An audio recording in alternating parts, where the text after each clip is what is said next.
ദൈവതിരുനാമത്തിന് മഹത്വമുണ്ടാവട്ടെ. Bible reading പ്രോഗ്രാമിൽ സംബന്ധിക്കുന്ന ഏവരെയും കർത്തൃനാമത്തിൽ സ്നേഹവന്ദനം അറിയിക്കുന്നു. 1 ശമൂവേൽ 16-ാം അധ്യായം നമ്മളിന്ന് വായിക്കുന്നു. 15-ാം അധ്യായത്തിൽ ശൗലിനെ യഹോവയായ ദൈവം തള്ളി അവനിൽ നിന്ന് ദൈവത്തിൻ്റെ ആത്മാവ് നഷ്ടപ്പെടുന്ന സാഹചര്യം നമ്മൾ കണ്ടു. അതിനുശേഷം ഒരാളെ ഇസ്രായേലിൻ്റെ രാജാവായി തിരഞ്ഞെടുക്കുവാൻ ദൈവം ആഗ്രഹിക്കുന്നു. ദൈവത്തിൻ്റെ ഹൃദയത്തോട് ചേർന്ന് നിൽക്കുന്ന ആളിനെയാണ് ദൈവം അന്വേഷിക്കുന്നത്. ദൈവം ശമൂവേലിനോട് പറയുന്നു, നീ കുഴലിൽ ആ തൈലവുമായി നീ പുറപ്പെടുക.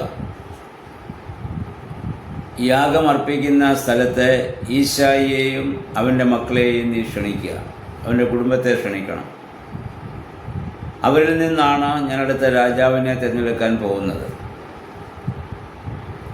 അപ്പോൾ ശൗലിവിടെ ഭയപ്പെടുന്നുണ്ട്, ഞാനിനി മറ്റൊരു രാജാവിനെ തിരഞ്ഞെടുക്കാൻ പോവുകയാണ്. ശൗലല്ല, ശമൂവേൽ പുരോഹിതൻ.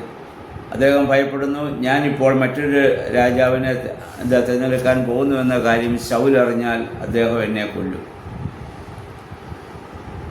പക്ഷേ യഹോവയുടെ കൽപ്പന അനുസരിച്ചേ മതിയാവുകയുള്ളല്ലോ.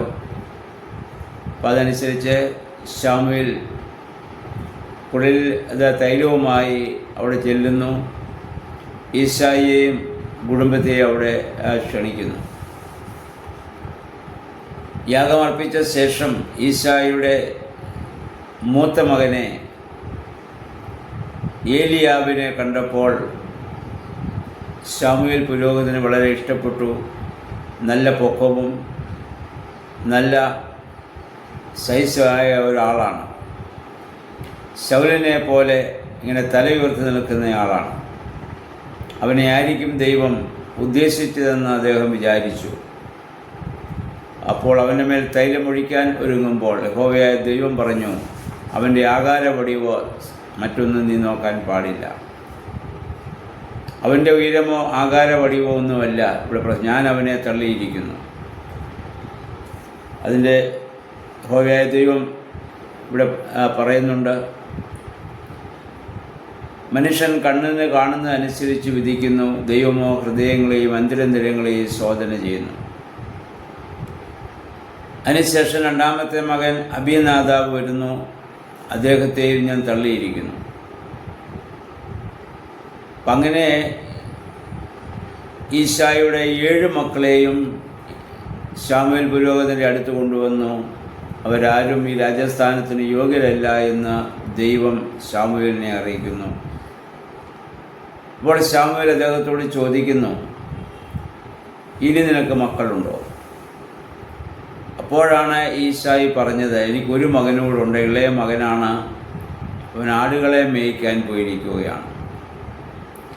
അവനെ ഒരിക്കലും രാജസ്ഥാനത്തിന് കൊള്ളാവുന്നവനല്ല എന്ന് ഈശായിക്ക് പോലും അപ്പന് പോലും തോന്നിയിട്ടുണ്ട്. കാരണം മറ്റുള്ളവരുടെ അത്രയും പൊക്കമോ അത്രയും സാമർഥ്യമോ ഒന്നും ദാവീദിൽ അദ്ദേഹം കണ്ടിട്ടില്ല.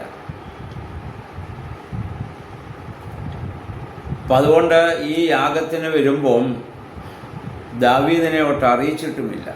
അവൻ ആടുമാടുകളുമായി പോയിരിക്കുകയാണ്. അപ്പോൾ പെട്ടെന്ന് ശമൂവേൽ പുരോഹിതൻ പറഞ്ഞു, അവനെ വരുത്തുക. അങ്ങനെ ദാവീദിനെ വരുത്തി. അവനെക്കുറിച്ച് നമ്മൾ വായിക്കുന്ന നല്ല പവിഴ നിറമുള്ളവനാണ്. മറ്റുള്ള അത്രയും പൊക്കമോ കാര്യങ്ങളോ ഒന്നും അവനില്ല. പക്ഷേ അവൻ സുന്ദരനായ ഒരു യുവാവായിരുന്നു. അവൻ്റെ കണ്ണുകൾ വളരെ മനോഹരമായ കണ്ണുകളായിരുന്നു. അവനെ കണ്ട ഉടനെ ദൈവത്തിൻ്റെ ആത്മാവ് ശമൂവേലിനോട് പറഞ്ഞനുസരിച്ച് ശമൂവേൽ അവൻ്റെ മേൽ തൈലമൊഴിച്ച് അവനെ അഭിഷേകം ചെയ്യുകയാണ്. അപ്പോൾ നമ്മൾ വായിക്കുന്നു, അഭിഷേകം ചെയ്ത ഉടനെ തന്നെ കർത്താവിൻ്റെ ആത്മാവ് അവൻ്റെ മേൽ വന്നുവെന്നാണ്.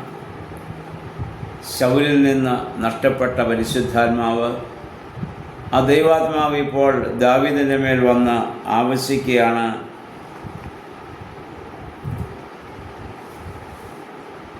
അങ്ങനെ അവൻ രാജാവായി അഭിഷേകം ഇവിടെ ചെയ്യപ്പെടുകയാണ്. അതിൻ്റെ പിന്നീട് നമ്മൾ വായിക്കുന്നു, ശൗലിൻ്റെ മേൽ ദുരാത്മാവ് വന്ന് കയറുകയാണ്. ഒരിക്കൽ അവനെ പരിശുദ്ധാത്മാവാണ് അവനെ വഴി നടത്തിയത്. ഫെലിസ്ത്യരെയൊക്കെ അവൻ യുദ്ധത്തിൽ തോൽപ്പിക്കുവാൻ തക്കവണ്ണം ശക്തനായി തീർന്നവനാണ്. ദൈവാത്മാവ് നഷ്ടപ്പെടുന്ന സ്ഥലത്ത് അശുദ്ധാത്മാവ് വന്ന് പ്രവേശിക്കും. എന്നിലും നിങ്ങളിലും ദൈവത്തിൻ്റെ ആത്മാവുണ്ട്. ആത്മാവ് നമുക്ക് നഷ്ടപ്പെട്ടാൽ ആ സ്ഥലത്ത് അശുദ്ധാത്മാവ് വന്ന് കയറുകയും നമ്മളെ പീഡിപ്പിക്കുകയും ചെയ്യും. അശുദ്ധാത്മാവ് വന്നതോടുകൂടി ശൗല് വളരെ അസ്വസ്ഥനാവുകയാണ്. അവന് ശാരീരികവും മാനസികവുമായ സമ്മർദ്ദങ്ങളും ഒരു സ്വസ്ഥതയില്ലാത്ത അനുഭവം അവനുണ്ടാവുകയാണ്. അപ്പോഴാണ് അവൻ്റെ ദാസന്മാർ പറഞ്ഞു, കിന്നരം വായിക്കുന്ന ആരെങ്കിലും ഉണ്ടെങ്കിൽ അവരെ കൊണ്ടുവരിക. അപ്പം അങ്ങനെ അന്വേഷിച്ചപ്പോഴാണ് ദാവീദ് എന്ന് പറയുന്ന ഒരു ബാലനുണ്ട്, ഒരു യുവാവുണ്ട്. അവൻ കിന്നരം വായിക്കുന്നവനാണ്. കിന്നരം വായിക്കുക എന്ന് പറഞ്ഞാൽ സങ്കീർത്തനങ്ങൾ പാടുക എന്നാണ് അർത്ഥം. ദാവീദിൻ്റെ ജീവിത രീതി, അവൻ ചെറുപ്പം മുതലേ യഹോവയെ സ്തുതിച്ചുകൊണ്ട് സങ്കീർത്തനങ്ങളൊക്കെ പാടിക്കൊണ്ടു പോകുന്ന മനുഷ്യനാണ്. അപ്പം അങ്ങനെ അവന് കിന്നരം വായിക്കാൻ അറിയാം. അവനെയും കൊണ്ട് വന്നു ശൗലിൻ്റെ അടുക്കൽ അവനെ കൊണ്ടുവരുന്നു. അവൻ കിന്നരം വായിക്കുമ്പോൾ ശൗലിന് ആശ്വാസം ലഭിക്കുമെന്ന് നമ്മൾ വായിക്കുന്നുണ്ട്. നമ്മുടെയും ജീവിതത്തിൽ പ്രതിസന്ധി ഘട്ടങ്ങൾ വരുമ്പോൾ നമ്മൾ വേദപുസ്തകം വായിക്കുകയും ധ്യാനിക്കുകയും ചെയ്യുന്നു. സങ്കീർത്തനങ്ങൾ യഹോവയ്ക്കുള്ള സ്തുതിയാണല്ലോ. അത് വായിക്കുകയും ധ്യാനിക്കുകയും പാടുകയും ചെയ്യുമ്പോൾ വലിയ ആശ്വാസം നമുക്കും ലഭിക്കും. ഇതാണ് ശൗലിന് ഇവിടെ ഇപ്പോൾ സംഭവിക്കുന്നത്. ദാവീദ് കിന്നരം വായിക്കുമ്പോൾ ആശ്വാസം ലഭിക്കും, അല്ലാത്തപ്പോൾ അദ്ദേഹം അസ്വസ്ഥനാവുകയാണ്. പ്രിയമുള്ളവരെ, ഇതിന് ദൈവം ദാവീദിനെ തിരഞ്ഞെടുക്കാനുള്ള കാരണം അവൻ തൻ്റെ ജോലിയിൽ ആത്മാർത്ഥയും സത്യസന്ധതയും നീതിബോധമുള്ളവനാണ്. ആടിനെ മേയിച്ചുകൊണ്ടിരിക്കുന്നിടത്താണ് നിന്നാണ് ദൈവം അവനെ രാജാവായി വിളിച്ചുകൊണ്ടുവരുന്നത്.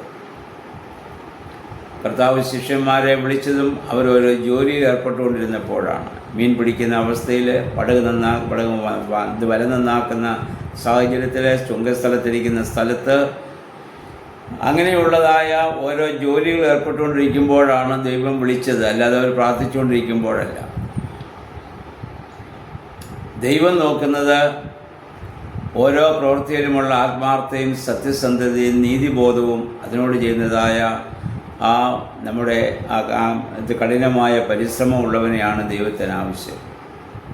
ആത്മീയ മേഖലയിലും ദൈവം ഇത് തന്നെയാണ് നമ്മിൽ നിന്ന് ആഗ്രഹിക്കുന്നത്. അലസന്മാരെ ദൈവരാജ്യത്തിന് ആവശ്യമില്ല. അലസത എന്നുള്ളത് പൈശാചികമായ ഒരു അനുഭവമാണ്.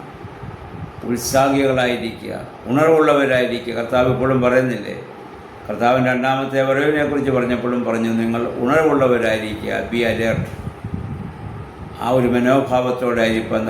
അപ്പോഴാണ് ദൈവത്തിൻ്റെ വിളി നമുക്കുണ്ടാവുക.